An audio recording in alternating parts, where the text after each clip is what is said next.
Welcome to the Private Equity Exchange 2007, the only summit bridging the gaps between limited partners, private equity funds, corporate executives, and entrepreneurs.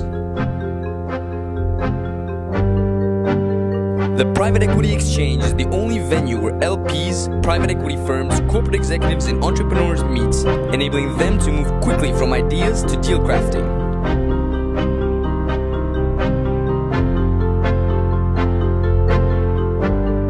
The Private Equity Exchange, the largest private equity event in Europe for CEOs, funds, and LPs. LBO for professionals. Complex deals, spin-off and carve-outs.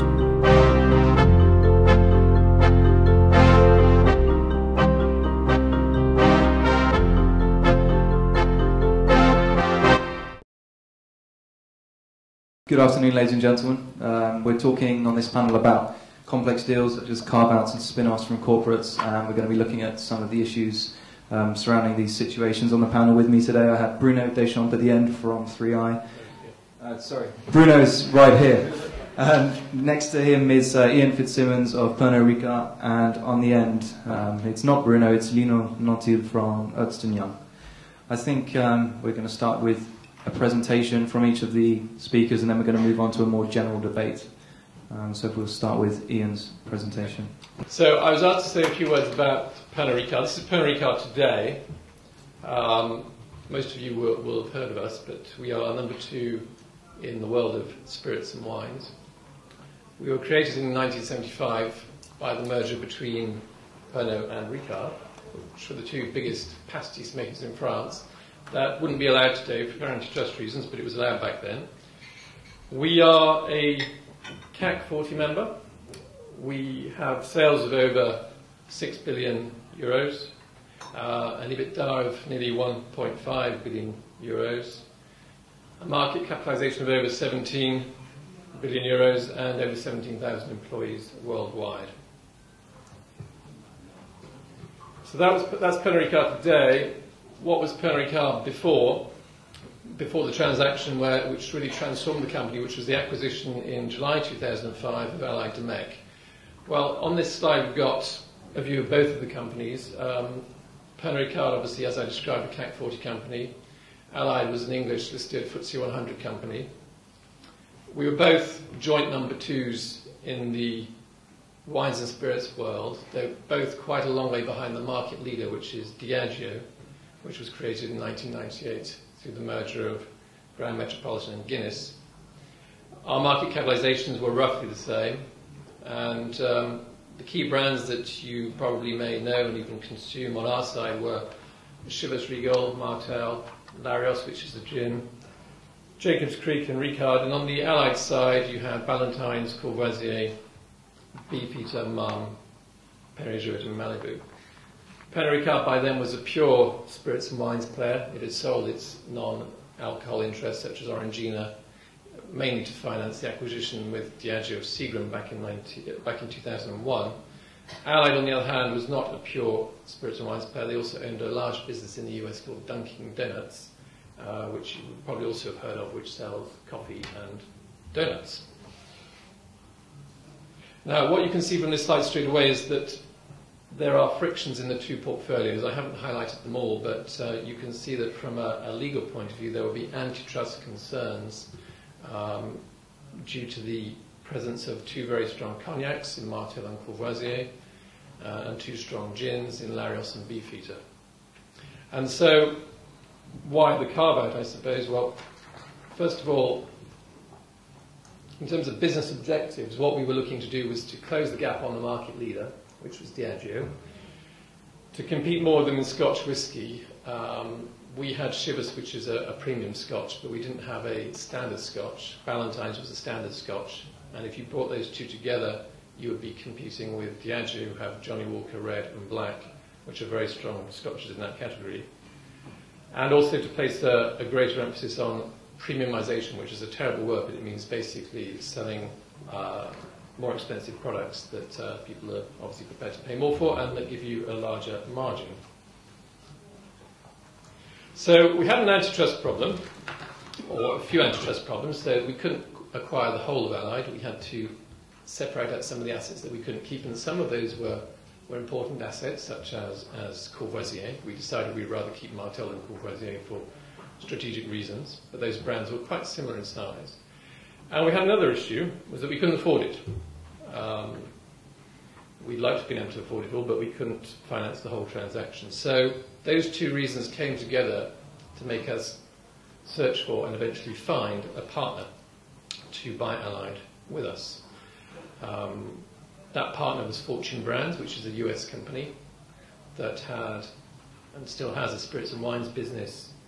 Its main known brand being Jim Beam, which is a bourbon, but it also has business in golf products and kitchens and bathrooms. And what we did was, to attract them, we packaged together a series of brands that would A, be attractive, and B, would address our antitrust issues. And those brands, the two main brands in that portfolio that we packaged for them were Sauser, which is a tequila, and Courvoisier, but there are other brands as well, such as Teachers, which is a whiskey, which also posed an antitrust problem for us. And they promised to help us finance that by entering into a framework agreement with us, which addressed both the offer on Allied to make that we would make, which they would be supporting, and which also dealt with the carve-out should we be successful in actually completing the transaction. They put forward a £2.8 billion contribution, so a significant sum of money.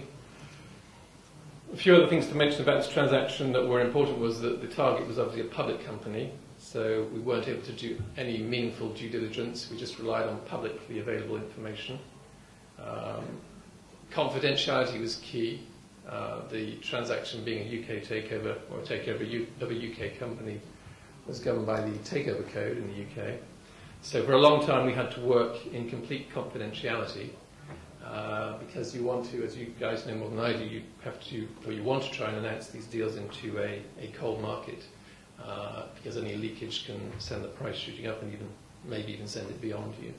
So we're working with Fortune on a very complicated framework agreement and a very complicated carve-out, locked in lawyers' offices, working what was for quite a long time complete confidentiality, until the transaction did eventually leak, because I imagine they all leak after a while, but you hope that you've got far enough that the leak isn't going to prejudice doing the transaction. And it leaked in about April that we were, or early April that we were contemplating doing this deal. One final point was that the transaction was to be done by way of a scheme of arrangement, which has numerous advantages, but is a mechanism available under English law that allows you to effectively acquire 100% of the company if you have 75% of the votes at the scheme meeting. And that was important for the carve-out. It was critical for the carve-out. There were other advantages as well, even tax advantages, but in order to do the carve-out, we needed to make sure we control the company from day one, and that we didn't have minority shareholders who could stop us effecting the carve-out to Fortune. Just to complete the picture, additional financing was by way of a €9.3 billion multi-currency syndicated loan facility, and also by way of a share capital increase of around 20%, which required holding an EGM and putting out a prospectus, as well as the scheme document. So the overall transaction value was around €14 billion. And the structure, this is a very simple structure chart, looked like that, in that the drivers of this structure was, well, we created two special purpose vehicles for the offer, which are the two gold companies incorporated in, one in the UK and one in Jersey. But the key issue here was the Fortune tracker shares. Pernod needed Fortune Brands' financial contribution to be committed at the time of the offer, so before closing and before they knew they would get their assets. We needed that in order to put the financial package as a whole together. And what Fortune were looking for and insisted on was having ownership rights and economic rights in their assets from closing. And the way in which this was effected was to give them tracker shares in the acquisition entity, in Gold Acquisitions Limited. And what we agreed with Fortune was that we would carve out their assets, within 6 months of closing. So that was also a contractual obligation we made to them. And Pernod was responsible generally for tax in relation to those carve-outs, but also benefited from any tax assets that were identifiable within Allied and in relation to those carve-outs.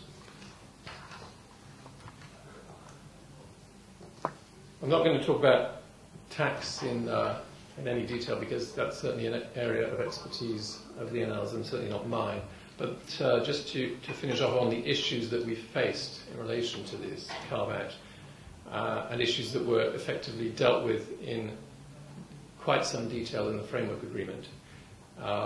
Financial assistance is the first. In most countries in Europe, and maybe even around the world, there are issues of financial assistance where a company provides assistance to buy its own shares. Fortune put their money in from the time of the offer, and we then had to get their assets out, the assets sitting a long way below, obviously, Allied Domecq, within the Allied Domecq group.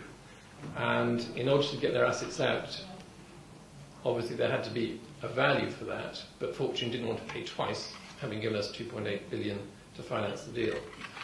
And so what the mechanism was that the assets, effectively, or the receivables for the assets that were sold out to Fortune were set off up the chain of companies and eventually set off against the tracker shares in the acquisition vehicle, the value of the tracker shares.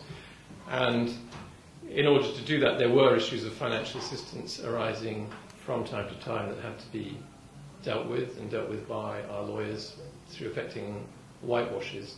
But that was one thing that the parties had to contemplate beforehand. There's also other issues dealt with in the framework agreement, such things as wrong pocket assets. You buy a company and you find that things are in the wrong place once you've done the carve-out and you need to pull them back, or you find that a company that you really want to keep is actually holding on to assets that Fortune needs, but you don't want to sell them the company. Employees tend to not conveniently fall into the employers that you necessarily want them to fall into, and there's an obligation obviously to move those around and get them in the right place. There's also issues in relation to the carve-out of having to sometimes deal with employee consultation matters that could slow down the carve-out. And there's obviously the general HR perspective of a carve-out where two companies are effectively buying another, where you have to determine a mechanism for how you're going to treat employees, who has the first dip on non-brand specific employees and who has the second dip on them, and what happens to them after that if nobody wants them. Liabilities was a key issue. Fortune, when we first started talking to them, said that they wanted to be buying clean assets, and we didn't want to sell them clean assets. We wanted to sell them dirty businesses, effectively. It was to effectively say, you get a brand, if you're buying Sauser, you get a Sauser brand with all of the liabilities that would otherwise go with that brand. And that was a key point of negotiation, but one in which we eventually won. And I think that was very important for us because it was a company on which we could do no due diligence. So it was important that they took their assets effectively on the same basis that we took ours, which was that you took them warts and all. Contracts, obviously the company wasn't conveniently organised to have a mixture, to have contracts that attaching necessary to one brand or one business or another. There were mixed contracts and those needed to be split up. Price adjustment, because the way in which we calculated Fortune's contribution was through a multiple of our anticipated earnings of their brands, and therefore we then had to effectively audit how the company and how those brands performed afterwards, and effect a price adjustment. And also within a complex business such as Allied, transitional arrangements were needed to bottle products for one another, or distill products for one another, or to even license some mixed intellectual property to one another. So those are the issues that we faced in relation to the carve-out from a business perspective. And I think now we're going to pass over to Lionel, who can talk to you more about some of the more complex tax issues that you can face in the carve-out. I just want to focus on two issues regarding tax. One is a price allocation, and the other one is a forex issue. Forex issue because obviously now it becomes a real issue. Price allocation. Once parties are agreed on the carve-out on the price and the price is settled, the real issue becomes an international carve-out. Where should we put the price? In which country? On which asset? What is the value we should put on this kind of asset? And there is a clear conflict between the seller and the purchaser on this issue. And it is an important issue which creates a lot of negotiation. For the seller, he wants to reduce his capital gain tax cost. Obviously, one could say shares is always better to sell than assets because in most countries it is exempted and it is difficult to find countries where there is an exemption of assets. However, it's not always true because first, there are some deferred tax liabilities in the shares that can exist in some countries. That can be the tax cost of each share or asset which are different. It can be a single entity which is carved out or only a piece of the asset in the single entity which is carved out. So there are a lot of different cases, and therefore you cannot avoid to do a comparison between shares and assets. But it's not enough because obviously when you have assets such as, for instance, the assets sold by Pernod Ricard to Fortune, which are located in 20 different jurisdictions, one could say that it's better for the seller to put more value, if possible, in the countries where you know you are exempted, rather than to countries where you know you are going to be taxed, such as in the US. So the location of country becomes key. And also, sometimes you need to do previous organization before the sale and the transfer of the carve-out. For instance, between Spain and Mexico, when you have to sell a Mexican company, it is taxable in both jurisdictions, Spain and Mexico, and therefore you have to do previous organization in order to avoid tax. So planning is needed before. On the contrary, for the buyer, what he wants first is to reduce his cost by amortization of the brands or goodwill. Amortization of brands is still possible for tax purposes in US, in UK, Spain, some other countries. Amortization of intangible, which is the difference of value between the acquisition of the shares and the net book value, is still possible in some countries. In Spain generally, but still now challenged by EU. He wants also to reduce its future capital gain tax at the exit, so he wants to put more value in the countries where the tax is high, such as US, so clearly in conflict with the seller. The seller wants less value in this kind of country. He is also willing to negotiate, especially for US deal, the 338 H10 possibility, which is the possibility to purchase legally shares, but for tax purposes you purchase only assets, and for a purchaser you allocate the value of the purchase price to the different category of assets in order to benefit of a better amortization for tax purposes. This possibility creates additional tax costs for the seller, and we have seen in some recent deal financial negotiation on the tax benefit of the 338 H10.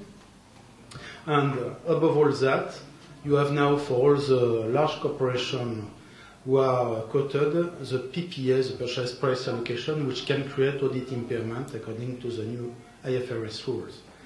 When a purchaser purchases a different carve-out and different assets, he has to allocate between depreciable and non-depreciable assets the value, and the value being the difference between the purchase price and the net book value. If you allocate that to non-depreciable assets, that is brands and goodwill, that means that it has no P&L effect for the presentation of its account. However, if the goodwill allocation is not clearly well done, and if there is a depreciation, this has a direct impact on the P&L. That happened to Vivendi when they purchased Universal, for instance, and clearly quoted company wants to avoid that. The other solution is to allocate the value to depreciable assets, such as real estate. However, the excess depreciation is immediately put in P&L every year. So it's a clear issue. Second issue, Forex. Jan said that it's possible to have a different currency for an acquisition. Clearly, first, the carve-out creates the issue of the repatriation of the sale price of cash, especially when you have various different countries and you have to get up these different countries. But more importantly, it can create forex issue when you end up with receivable in different currency and between companies with different functional currency for statutory account or consolidated accounts. I have 3 examples to show which just explain that. These are real examples, but simplified just for this presentation. On the left side, you have the issue, on the right side, the solution. The issue, you have a group which, after Carve out, end up with a receivable from US to UK. It is purchased by a French parent company. So, with the existence of this loan in dollar between the US and the UK group, you have a forex issue which creates a tax cost should the dollar rate decrease, which is the case today, because in UK you are mark to market for tax purpose. In addition, as it is purchased by a French parent company, and as UK is a holdco that is holding without autonomy, for consolidation accounting purpose, the currency of the UK company is euro after the purchase. And therefore, any impact of currency has a direct impact in the consolidated account of the company, of the group. The solution can be the following. The US company contributes its receivable to a shell company, which is a UK company, in exchange for preferred shares. And now, after this contribution, UK2 has a receivable against UK1. They are both non-autonomous, and therefore they are both in euro currency for consolidated accounts. They are in symmetrical position on the forex, and therefore any variation has a neutral impact. And for tax purpose, it's the same, because UK is one of the only country, among some others, to allow the tax consolidation between companies which are not directly owned, and therefore you can do a tax consolidation between these two companies, two UK companies, which are held in the middle by a US company. And due to the tax consolidation, you neutralize completely the forex effect for tax purpose. Other example, real. At the time of the acquisition, or at the time of the carve-out, a group exists between the Luxembourg company and the US group. And for a double dip purpose, that is for double deduction, the Luxembourg company has lent money to the US. And therefore, you end up with an existing loan in dollar. At this stage, there is no tax effect or accounting effect between in US it is a loan in dollar, in a dollar currency company, and in Luxembourg it is one of the only country where you can have accounting and tax rules which are free, and therefore you can choose for your company in Luxembourg a dollar function for the account and the tax report, and therefore it's neutral. At the time of the acquisition by a French group, the rules are different for consolidated purpose, because the holding Luxembourg becomes in euro due to the fact that it has no autonomy. And therefore that creates for consolidated accounts an impact.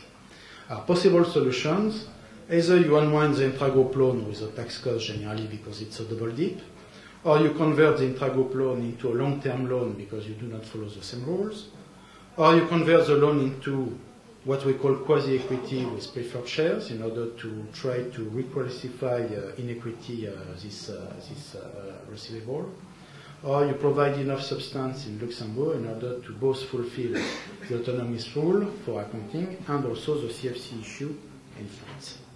I'm not sure about the macro view, but you'll be the best judge of that. Good afternoon. I'd like just to bring you a little bit of an overview of experience that I gathered be at corporate life or private equity about these carve-out and spin-offs of complex organizations. And I think the best is when you are able to engineer and manage a win-win-win scenario. Win for the seller, win for the management and the employees, and win for whoever buys the business and would sell it afterwards. For obvious reasons, I will not be able to give you names of some of the companies. Some are still publicly held companies in the US or in France, but these are based on real large carve-out operations that I made before my time in corporate life or in private equity with Clayton before. It's going to be a lot of common sense for all of you, and I apologize for that. But let's maybe rehearse what the rationale could be before coming to the decision of selling a business if you are a large company or a listed company, or if you're a family-owned company. The first reason to divest is when you are forced to do it because you're not happy with the valuation you get from the market, and you are not able anymore to explain to the analyst why it is good for the shareholders to be a mixed conglomerate as opposed to just being a pure play. And all the mistakes that we have seen in our lives is about when the CEO, when the chairman starts to try to teach the analyst the beauty of a holding company rather than being a pure play. Now, there are counterexamples, I agree with that, but most of the time the market would recognize value to a pure play rather than the security or the safety of being a conglomerate. So people will be attracted by the possibility to get rid of the discount that they get on their shares value by being a holding or a conglomerate and not a pure play. The rationale for a private equity firm or somebody else to buy is, of course, all these low-hanging fruits. You'll find in each and every primary buyout all low-hanging fruits that you can dream of.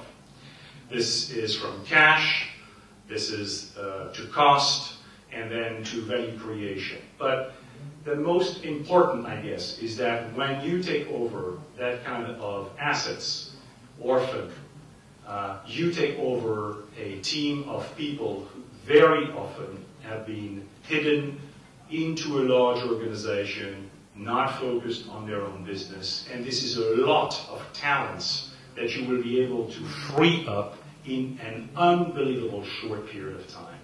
And I think that we all oversee that, be a German company, be a US company, be a French company, it doesn't matter, or a Japanese company. It is when you take these big assets and you put them on their own and let these people do what they like to do, i.e. their own job, performance follows very, very quickly. Now, before moving to the decision to carve out or put on the block a division or an organization, parents have a lot of concern. One of the first concerns you'll meet is the employees' perception. What are they going to say? For all these years, we have been telling that we were a family-owned business here for the long term. We love all our employees. We love all our businesses. And tomorrow, yes, we are going to sell one child. How will people react to that? How do I tell that to the people? How am I going to be credible for the future with the other divisions? Am I going to trigger good people, talents leading the company, or what is going to happen? The second one is exactly the same with the unions and the workers' representatives. How am I going to explain that to them? What about if you go to Germany, what about the pension plans, which are, as you know, very well linked to the businesses? It's not the same system as in France, it's a system that is linked to a company. So how are we going to preserve the acquis, as they say in France? Okay. And what is going to be the public opinion reaction? Is that going to be, oh, that's a great deal, I trust them, or gee, that's a big deal, I don't trust them. And you don't know before you know. Actually, you have to go through this, and I'd like to just let you see what happens right now in one of the public companies in France that is going on the hunt for a big, big asset. And the synergies on the paper look absolutely fantastic. You have to teach the analysts that it is fantastic. You have to teach the shareholders that it is going to be a win-win for them as well. And you never know. So that's a big, big concern. The big concern is about, as long as you prepare that, what about the confidentiality? What about it if it leaks? What happens? How do you prepare the process? Do you go for an auction and try to attract the best value? Or do you go for a very limited process, and you try to make sure that the confidentiality is not an issue, that you do not expose your management for too long with all these people, the private equity people who don't know zilch and will be, listening to your management, disturb them, distract them, and demotivate them? Or do you go for one process? Then it's all what we have heard in the two predecessors' presentation. It's all this complication of all the separations agreements. And when you buy especially multinational, international assets, I mean, this is overcomplicated, compounded by the fact that you have all these legal issues, you have all these tax issues, you have all these step-up models to put in place that we've heard before, and it's very complicated. Most of these large carve-outs that I've been through have had as well a lot of arm's length principles agreements between the seller and the buyer. Take that example of one company we sold, which was Merck, owned by Merck KGaA in Germany, which was called VWR. It was a distribution of reactants and lab equipments and chemical products. Well, all international business, about $3 billion business, headquartered in Philadelphia, and it was part of a mother based in Darmstadt, Germany.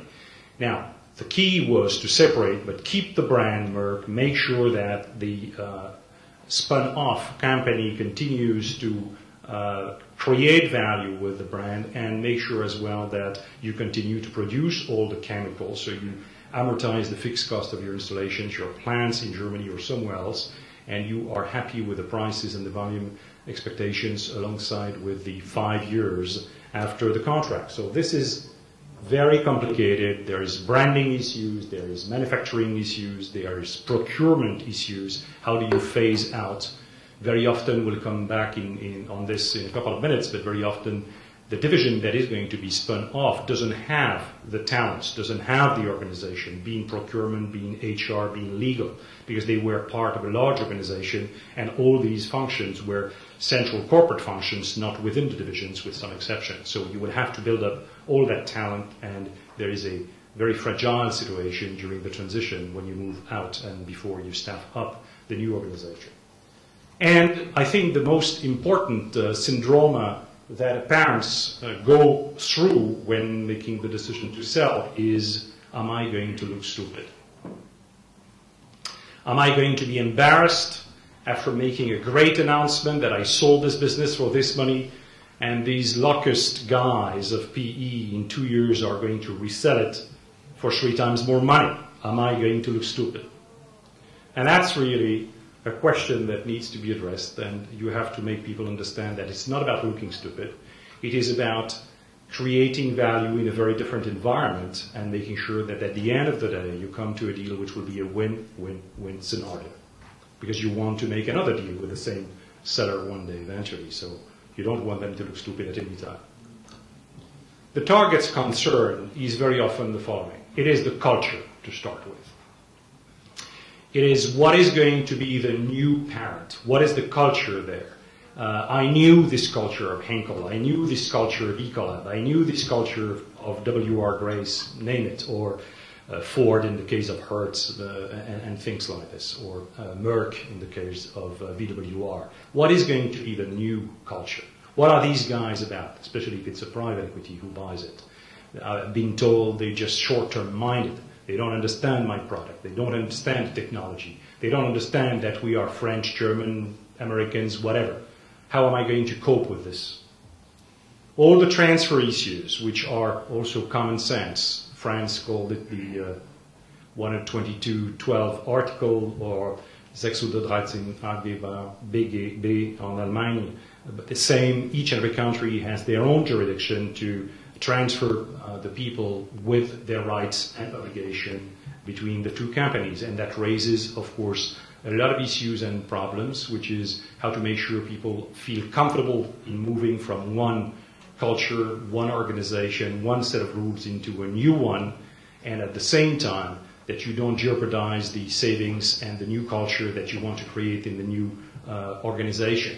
You can't just, if you have people that have just fixed salaries and your business is about direct selling, you have to change the rules of compensations, because this is the key to the success. How do you do this? With respecting these famous rules in each and every country. Management incentives, big definition.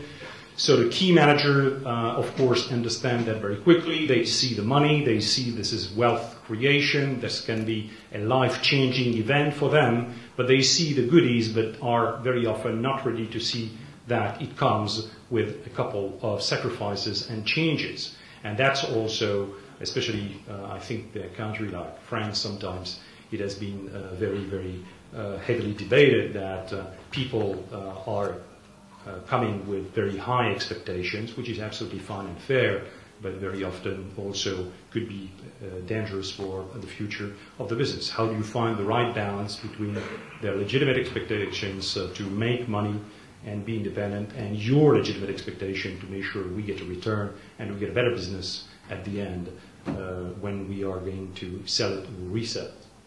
It's all about a 100 days plan. Every PE firm has these 100 days plan or 180 days plan that covers all the areas from legal, HR, tax, and salaries and motivation, name it. The new structure has to be fit. We've discussed that. And at the end of the day, what people need to understand it is when you come into a PE environment, speed has a different meaning as it had before when you were with a big, large corporation. It's all about urgency, it's all about focus, and it's all about discipline. So you own that asset and you want to see these low-hanging fruits, and you start working on them and believing your good fortune. So you very often have to start and go through a restructuring, which is the most painful part. So it is going into the defensive part of the action plan before you can go into the offensive. And here the advice and the experience tells you that you have to be extremely quick and upfront with these things, get the restructuring behind you as soon as you can, so you can remobilize the team and start building on growth and different things just after, which is exactly once you have a new team, this new team has to start a new spirit. This is the only way. Old is old, new is new. You can't stay in limbo between the old culture, which is not meaning that it was bad, but it's just the old one, and the new culture, which is about the 5 years to come and how people will win together these 5 years to come. The second part after these 100 days is how do you move as fast as you can from being defensive to becoming offensive.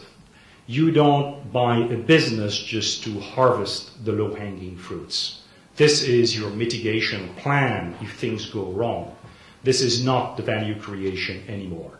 This business now is not about anymore about financial leveraging. There is financial leveraging, but not by the same token as we had before the vacation. So it's going to be very much back to basics, i.e. operational improvement, creating value and growth to speed that value. So how much new people you need to hire that will be able to plant the seeds, i.e. recruiting the talents that will boost the growth of this company, because this is where your value creation is going to play and make you, your management, rich and successful or not.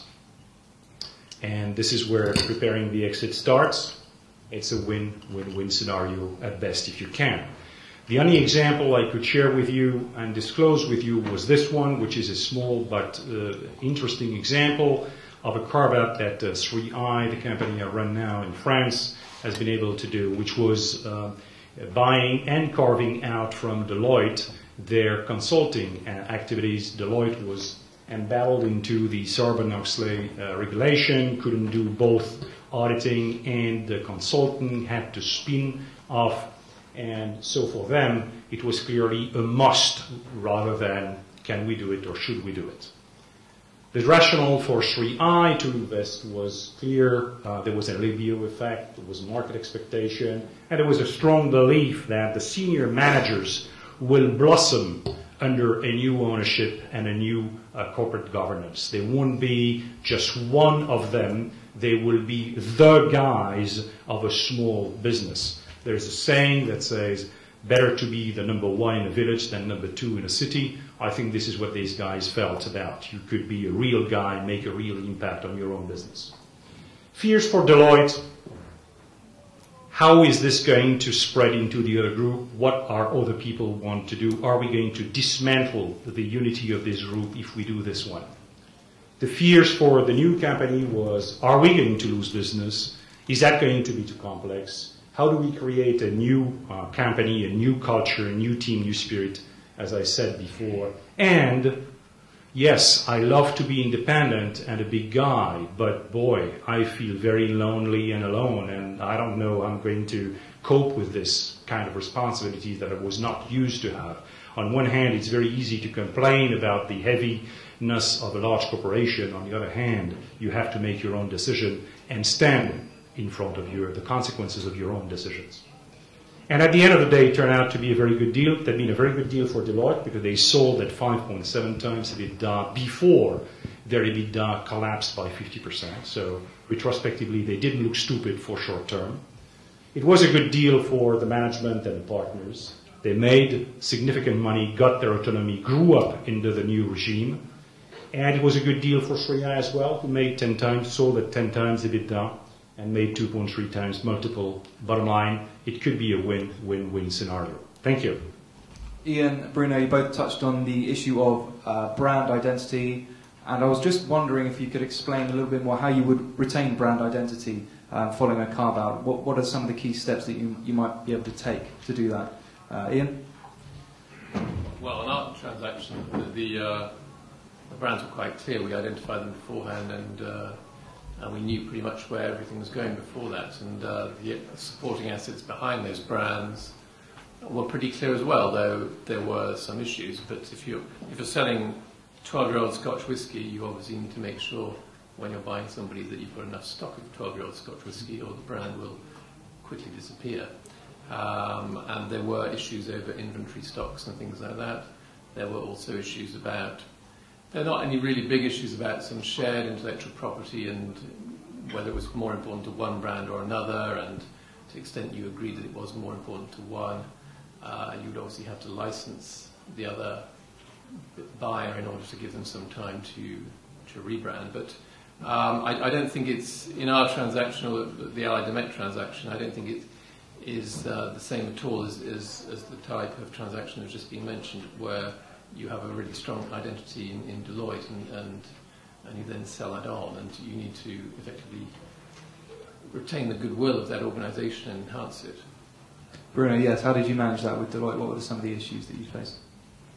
I think what you buy here is clearly a franchise of a strong brand, and your first concern and your second concern and your third priority has to protect and invest into this brand. I mean, this is the loyalty, making sure people in the service business, where people are key, which is back to the comments I made. You have to convince people that the brand is going to be stronger than ever before, and you have to be ready to make the effort to invest money in demonstrating during the first 6 months that you're serious about protecting the brand and investing in the brand. Thanks very much. Unfortunately, I'm getting the sign to cut this off now, so if we give everyone a round of applause. Thanks very much, guys.